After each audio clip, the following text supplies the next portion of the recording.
Hi everybody, I hope you're having a great day. In this video I'm going to be covering Dr. Fate.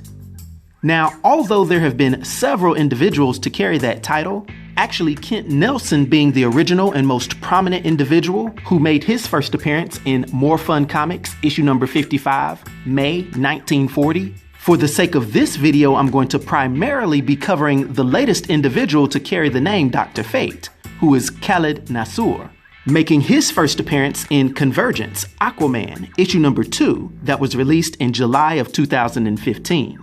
Now, Khalid is considered the grand nephew of Kent Nelson, being an Egyptian American born in Brooklyn, New York, having brown eyes and black hair.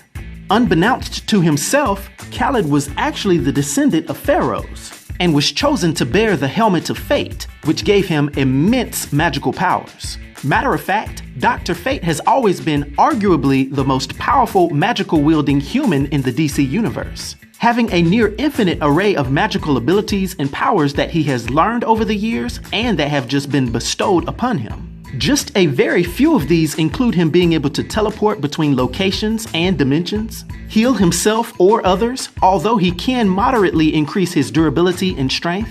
He can create various force fields and then naturally have telekinesis and telepathy. Additionally, his most notable powers are his ability to fly, exhibit vast elemental control, basically channeling and redirecting at any time the wind, fire, water, earth, or lightning. And this isn't considering that he can manipulate matter down to the molecular level, which is regularly shown by him phasing through solid objects.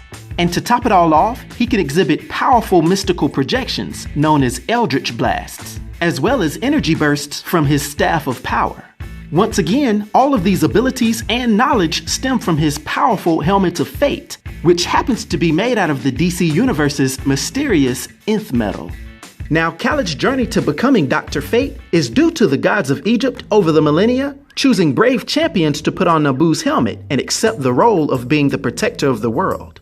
When he was chosen and accepted his role as Dr. Fate, he discovered that he then possessed all the incredible abilities I named earlier, but was then pulled into an ancient spiritual and physical battle with Anubis, the evil god of the dead.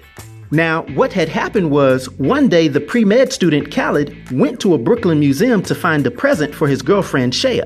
While there, a mysterious statue of the Egyptian goddess Bastet held out an ancient helmet to him, telling him that it was his destiny to oppose the dark god Anubis and heal the world.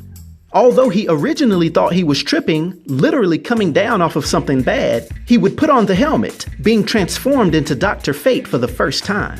What tripped him out even more is that he then saw visions of so-called Egyptian gods, could perceive hidden secrets of the universe, and for the first time discovered that he could fly and manipulate the elements.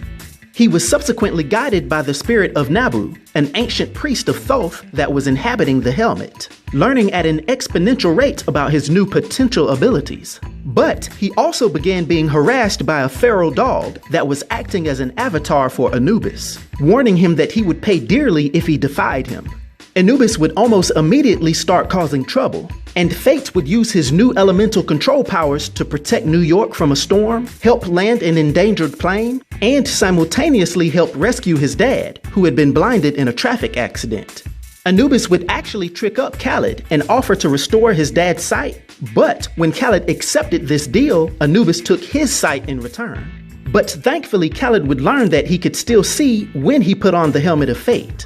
At this point, Anubis was on a tear, and he then went to unleash massive storms all around the planet, which led to a huge face-off between Dr. Fate and his newfound enemy. During their battle, Anubis would magically swallow Khalid, who found himself trapped in the Egyptian afterlife, waiting for Anubis to judge him. At this point, Khalid had the knowledge to counter this odd attack, praying to the powerful being Osiris, who then showed up and gave him the Staff of Power for the first time. With this powerful artifact, Khalid was able to beat Anubis, actually turning down the right to become the ruler of the underworld, to return to the land of the living. From here, he would go on to have some solo adventures, as well as fighting alongside the intriguing Justice League Dark. Now, for his powers and abilities and his influence on the DC universe, for my 1 to 10 rating, I'll give the Khalid Nassour iteration of Dr. Fate a rating of 9, which is an epic rating. I hope everyone enjoyed this video. I'll talk to you next time. Be sure to like, subscribe, and join the new Sage.